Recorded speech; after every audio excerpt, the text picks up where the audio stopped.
We still continue to keep an eye on what is happening with the now search and recovery operations to recover Khayalethu Magadla, resuming this morning. Yesterday, rescue personnel even deploying a robot to help them find a little 6-year-old who fell into a manhole last Sunday. Today marks 2 of the robots being used to find Khayalethu. Let's go over to Nqobile Madlala following this for us. And hello to Nqobile as well. And it's always so sad, isn't it, that as we now start talking about a week later, it's terrible, even when we report on this, that we go from a search and rescue to a search and recovery. But judging by the vehicles behind you, surely that is where we are now. Well, sadly, yes, Gareth, it is in that position, and in fact the family is also feeling just like that. And in fact I want to bring in the family member to speak to us about this, because they've been here since the early hours of the morning, just along with the EMS. And baba ngicela ukukubuza nje la njengomndeni ninjani? Singumndeni asikho kahle, sidumele nathi because since from Sunday ayikho into esithembisayo ukuthi umntwana, so basasebhizi namanje basafuna umntwana. Ngokomndeni nje baba senilindele ini? Ngokomndeni sesilindele noma bangathola nje ithambo lomntwana, ngoba sesamukele ukuthi there's no way ukuthi umntwana angahla asaphile since into yenzeke from Sunday until today. So sis accepta anything nje ukuthi umntwana nje ngathi ngatholakala nje ithambo lakhe. Ubaba nje bangase sichazele umama womntwana mhlambe nobaba womntwana banjani? Umama womntwana benobaba abekho nabe esimeni esinje, because even noma ubana akekho umuntu ongakhopha avelelwe ile nhlekelele evelile, abekho kahle. Kubhlungu nje nakubo, nathi nje siwumndeni siwumphakathi asikho kahle. Kubhlungu nje noma yini nje engahle nje umuntu asincede ngayo.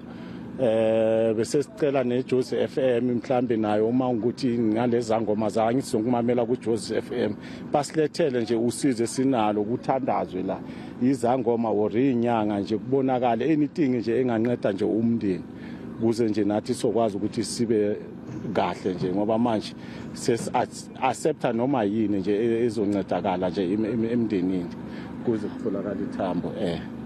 Ubaba akasichazela nje uKhaya ube umuntu onjani baba? uKhaya bokumfana ohlakaniphile, uKhaya bekahlakaniphe kakhulu.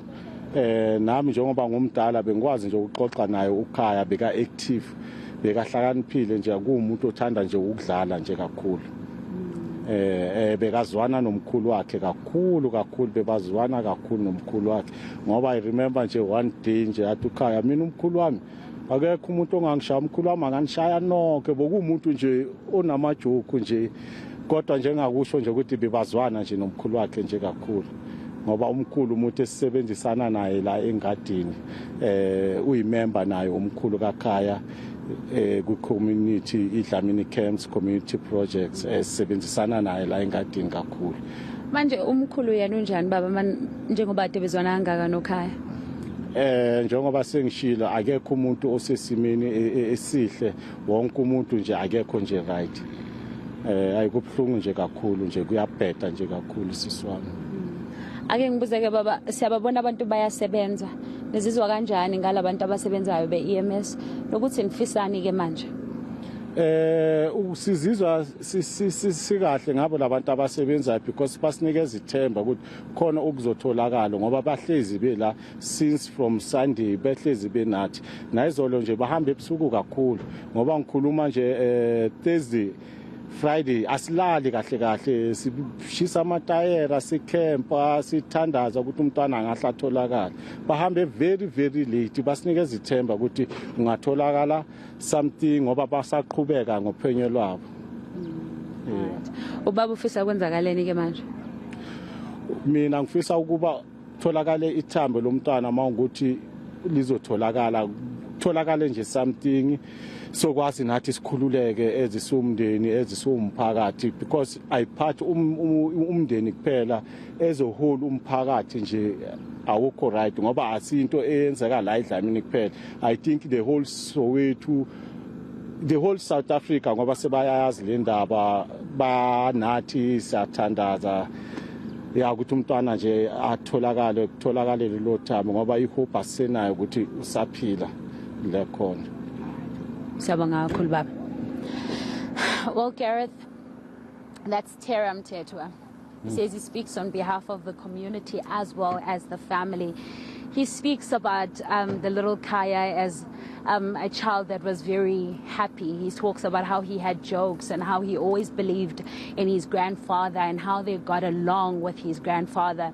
He talks about how the family is not doing very well, and at this point they are happy with what they are seeing with the EMS working so hard, but they're saying that they just they get hope from them seeing them work so hard, but at the same time that hope of finding the little Khaya still alive, he says that it's really diminishing at this point. He says because they were hoping that it would have been earlier on that he would have been found, but it's been so long that they've been searching for, and as a result they just now want to find whatever that they find and maybe the remains of the little one. But he does say that there's still that hope that they will find something because he's seeing EMS working, but he's talking about how this has impacted the community.